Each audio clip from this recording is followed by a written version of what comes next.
Canadians lost a reported $638 million to fraud in 2024. Researchers jailbreak DeepSeek API and expose the system prompt.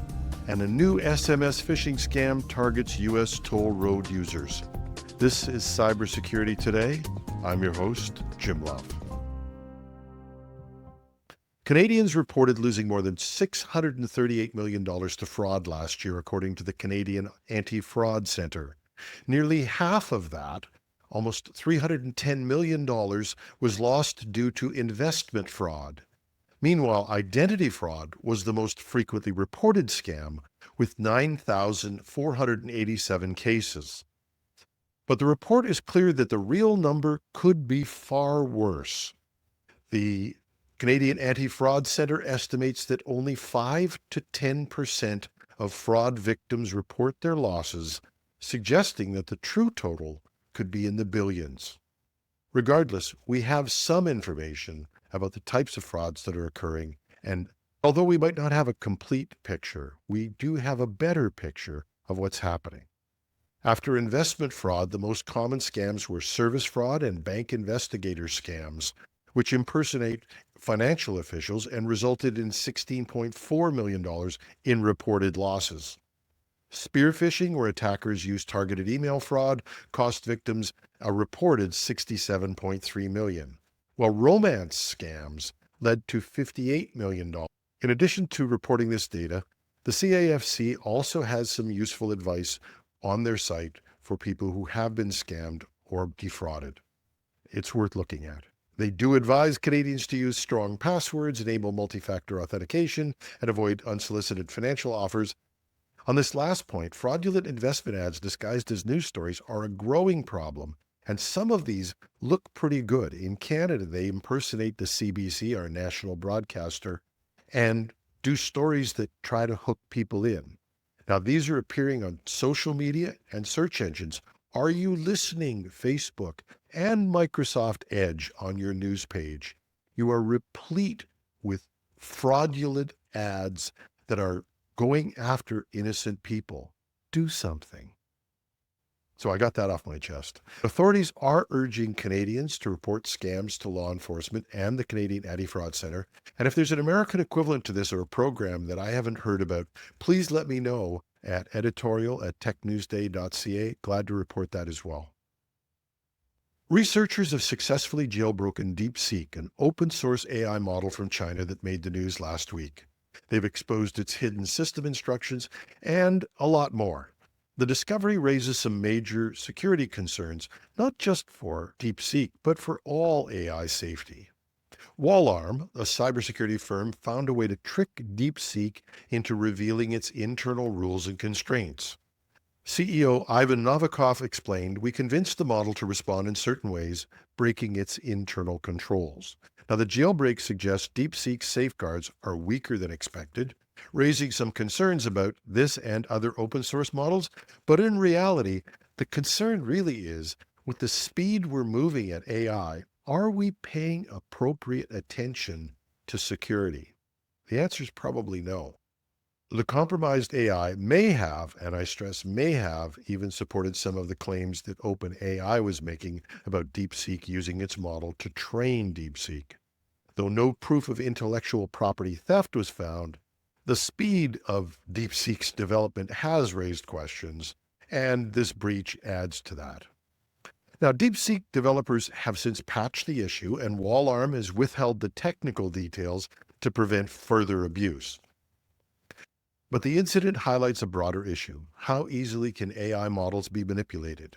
And as new challengers entered the market, and as everyone's trying to win that AI race and get there first, we may find more examples of where speed trumps security.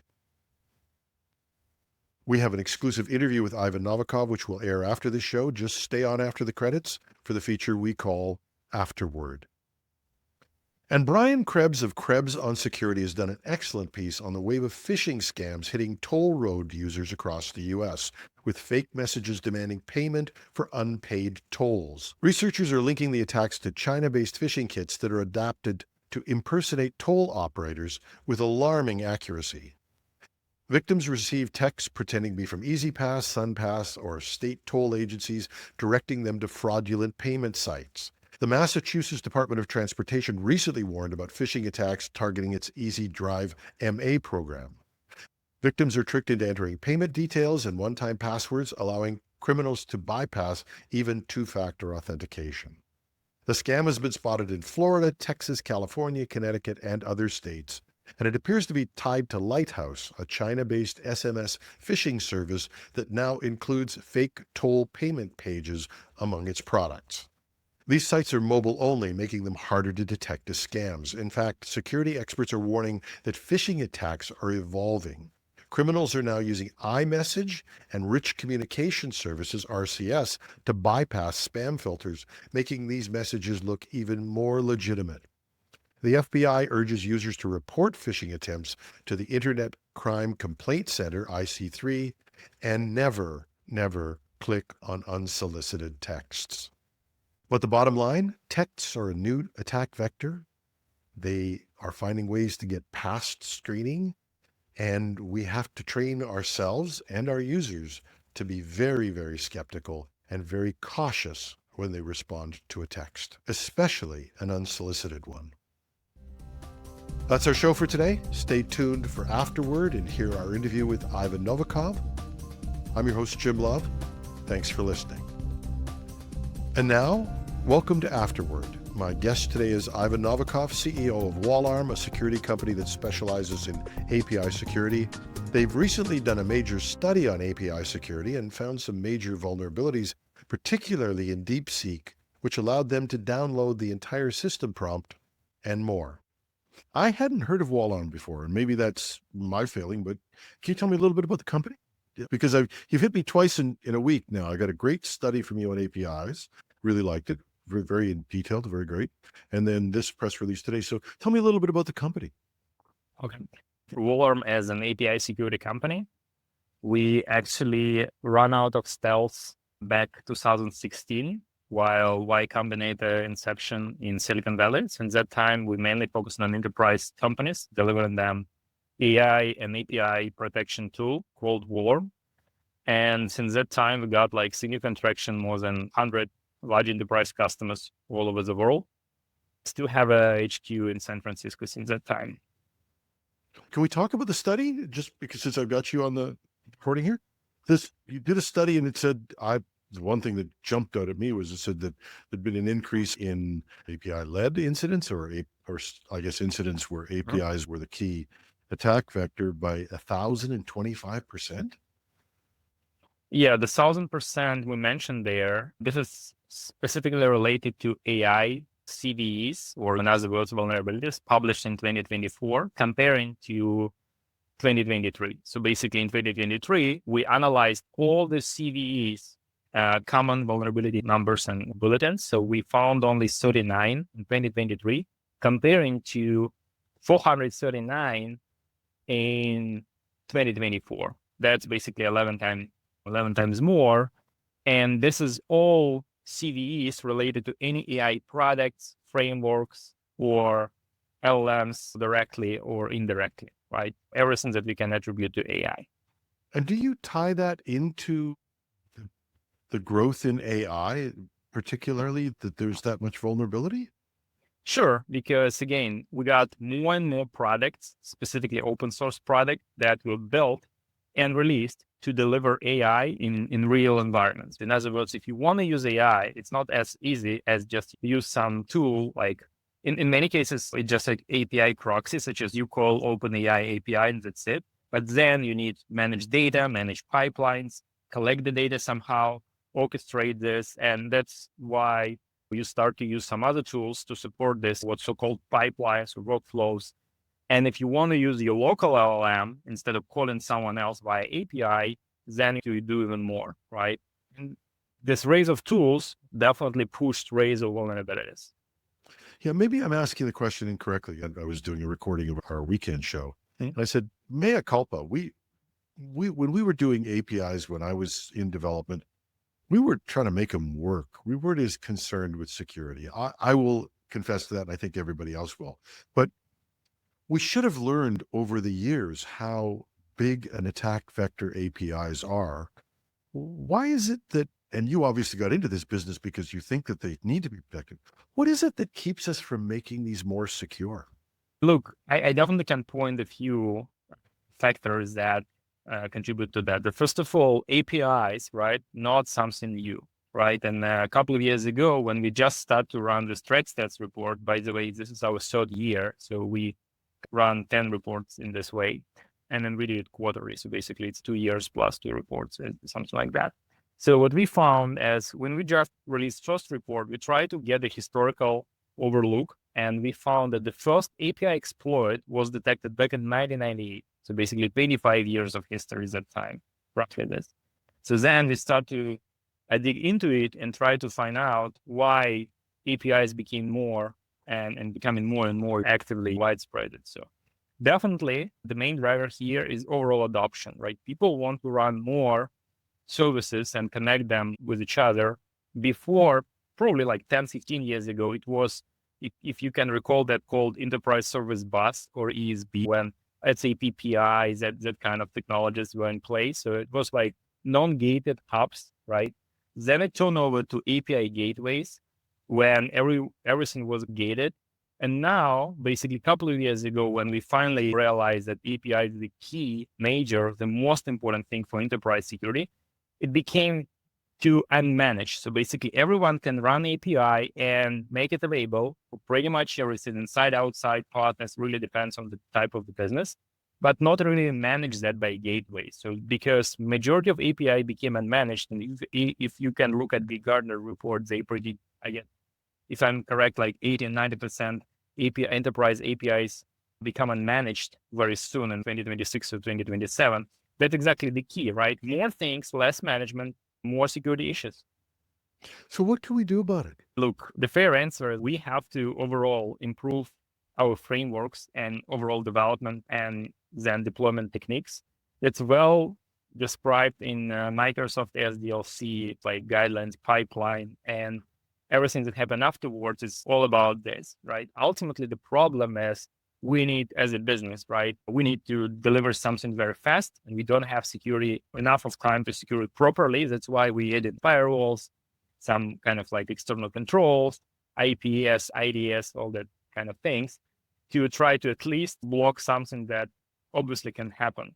The other problem is, and then we definitely have to do that. So to address this problem, we have to increase awareness. And I guess AI here plays a good role, because now all the developers can just ask AI. So if the piece of the code looks secure, and get instant knowledge and feedback about this particular code, rather than ask security guy, and security guy run some scanners and tests. And so it's like a straightforward connect between who's building this code and basically all the security insights collected over the world. Even if it's not perfect, that's much better than nothing, right? And the other thing is overall improving our framework, development frameworks, API, application servers, all that stuff, because majority of them well secure, right? I understand that now I look like very old school with mentioning WebSphere and other ABM product, but they were built for good. And it's a lot of security controls in the WebSphere that is still not allowed across all the newest management platforms and API and application servers. So improving frameworks, basically reducing attack surface while we're developing it, definitely secure a lot. And the other basically third component, right? If you just try to build this stable system, right? The third component is like overall knowledge and awareness, then like frameworks and reducing attack surface there, and built-in controls, in other words, or hidden in. And the third part is overall assessment and management. So basically, even if API is not managed, it's still important to at least know that API exists. And if I recall to 10 years old projects, when it was just a few APIs or application, every single service or API or application that released were well documented with owner, with document called passport, right? With pretty much everything. Now, because development speed should be increased, right? We don't have these passports anymore, but we still need to make a list of them and understand who is responsible for this business function, because API is very tightly connected to business functions, right? They serve in essentially transactions called API calls, right? Or a bunch of them together, one business function. So we have to appoint this. That's what I think we should do. What's already happening with different quality. in different places. Yeah. So let's talk about DeepSeek. What made you look at DeepSeek in the first place? And then what did you find? Yes. Yeah. First of all, DeepSeek is ultimately very like flashy technologies that pretty much everywhere. So we decided to look into it and find out what's there, right? Find the difference and evaluate the performance of the model. And I want to have like very important comment here. So the deepseek.com or chat.deepseek.com, this is the product. Essentially, it's an AI agent, right? The agentic AI is like big thing now, which doing some actions, right? They still build based on the model that, by the way, available in open source, right? But the model itself that's available in open source, it's not exactly equal to the product as a chat, right? In other words, this chat can search for internet, which is function, right? And this is a big difference between native LLM and native LLM security and what we do in the Wallarm, securing AI product that using LLMs, but in fact serving a lot of API calls and doing a lot of actions behind the scene, right? That's why I try to find the way how we can learn more about the model, implement it in a very specific way, such as chat.deepseek. We found a way how to what's so-called jailbreak. In other words, how to convince model to respond for questions or give us technical data that it shouldn't. And that's so-called jailbreak. So we found that. Unlike other jailbreaks that were published or we will publish specifically in DeepSeek and other models, the usual jailbreak actually built to get some data, such as instruction, how to build something bad or respond with no censorship and such things. So our jailbreak is more technical jailbreaks that unlock model, basically tell us everything about the model itself. It's a little bit different kind of The jailbreak. traditional jailbreak, you're looking to get it to bypass its instructions, to be able to tell you something, how to build how to make napalm, how to make meth are the classic ones. Or in this case, what really happened at Tiananmen Square would be probably a good jailbreak. If you got past that one, you probably get somewhere. But those are the classic ones. But you actually got in and got it to really dictate what its overall instructions were and its overall model was. What made you think of how to do that? Because obviously the one way to do is say, print out your instructions or give me your main prompt. And by the way, just in case anybody at OpenAI is actually sitting there going, we're better. No, people have gotten the prompts from a couple of major AI providers just by asking for them. But obviously you tried that and that didn't work. And so what else did you do next? Yeah. And then we try to build a way, like more scientific way, how to get at least some knowledge, right? If you cannot ask directly, ultimately you still can ask indirectly. So, and then we build a technique called biased attack when we put the model response in a very strict frame when the model should answer essentially yes or no, or between 3 or 4 options that we provide them. The model cannot lie and model cannot give an answer. That's why it still start to provide some stuff. And then a bunch of code around it, how to ask many questions like that and get a kind of very similar to binary search tree, the algorithm that help you to identify, hey, if the number is between this and that, then what? So if this is between this frame, then what's inside this frame, and then divide by 2 and so on. That's how we can get some basic knowledge. And in terms of extracting large text, such as this AI system prompt, then it took some time. But we did it, and we posted the results to make everyone, first of all, check what's inside. And you're a lot smarter than me. I need you to slow down. You went after it. Is this like password stuffing? You gave it a whole pile of commands to try and figure out which one it would break it? Not exactly this. So first of all, we will wait a little bit until full disclosure for this technique, because other models are also vulnerable, and we have to get some other models to get fixed. But essentially, it's binary search. So you have to find a way how to directly ask yes or no, or between few options, and then based on that options, you can build your next question. And then at smaller chunks, you get into an answer.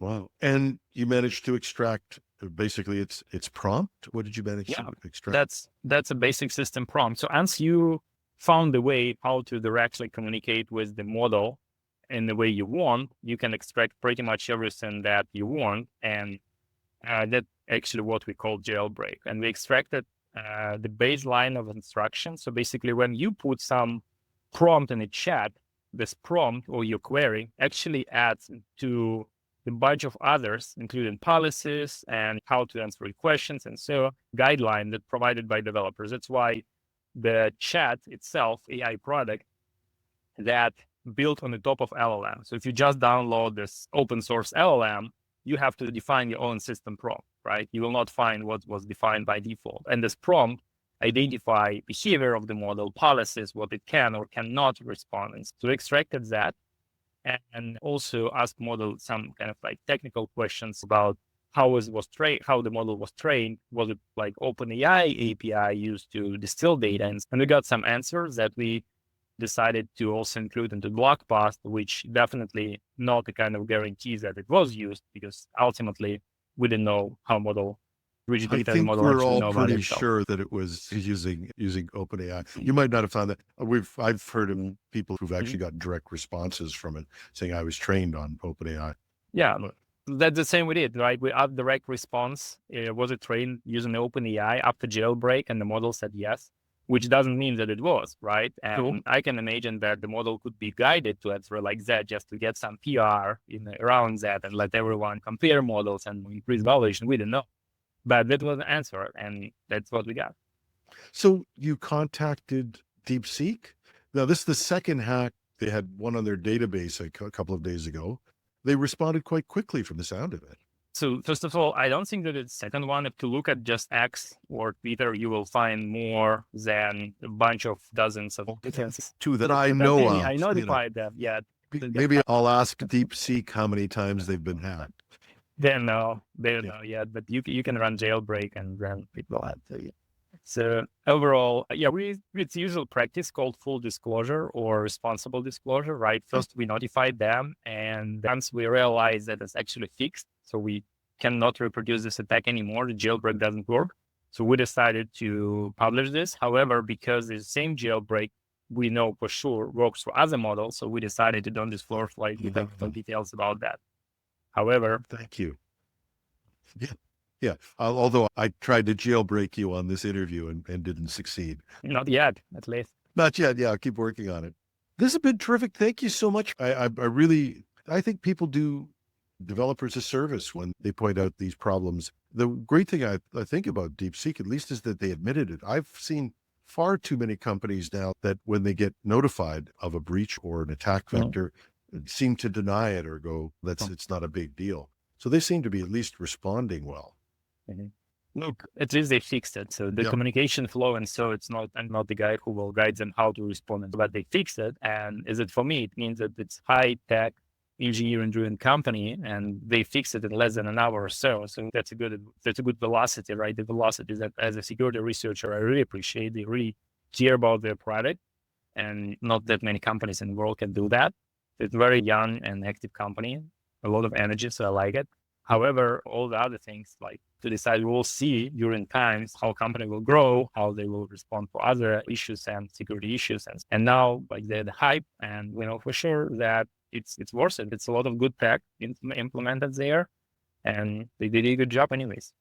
Yeah, and as I said, this is a side project. This is something they did in their spare time. We'll take over the world of AI in our spare time. But I think you got to give them a little bit of credit for that. Although I did say the one thing I did learn, and I don't know how much you've discovered in this in the work you've done, is because something's a side project or it's a proof of concept or, God forbid, a test project, we tend to not pay enough attention to security, forgetting that our test projects are often attached to other systems or at least attack vectors in themselves. So I think it's a good lesson for us all to say, even if you're doing this as a proof of concept, you have to pay attention to the security on it. Yeah, and I agree with you. And here is it for me, at least, like the kind of like borderline, right? If you're doing something in open source, right, and it's just available, then you feel free to do whatever you want. People take their own risk because they read your guidelines and it's bad.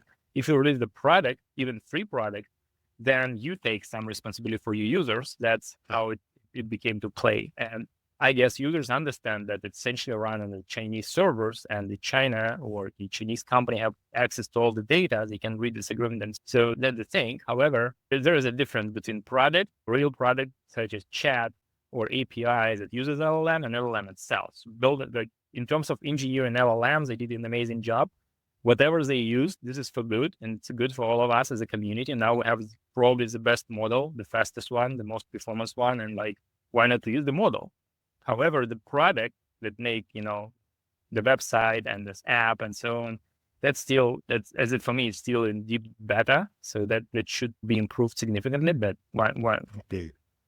And as I've said, they have to take some responsibility. But for those of the people who are running corporate security or who have employees who might be on there, if you've got an employee who's on a 2-day-old AI and they're putting your corporate information on there and a server in China, it's time to take their PC away. By the way, majority of this PC is built and delivered from China. Yes. You can't. Yeah. What do you do? Thank you so much. My guest has been Ivan Novikov. He's the CEO of Wallarm. They're a company that deals with API security. They've got a great report out. We did a story on them. You can find a link on our show notes. Thank you very much. And that's Afterword. If you stayed to the end, I'd love to know what you think. You can reach me at editorial@technewsday.ca, or if you're watching this on YouTube, just go underneath, put the comment in there. I'm your host, Jim Love. Thanks for listening.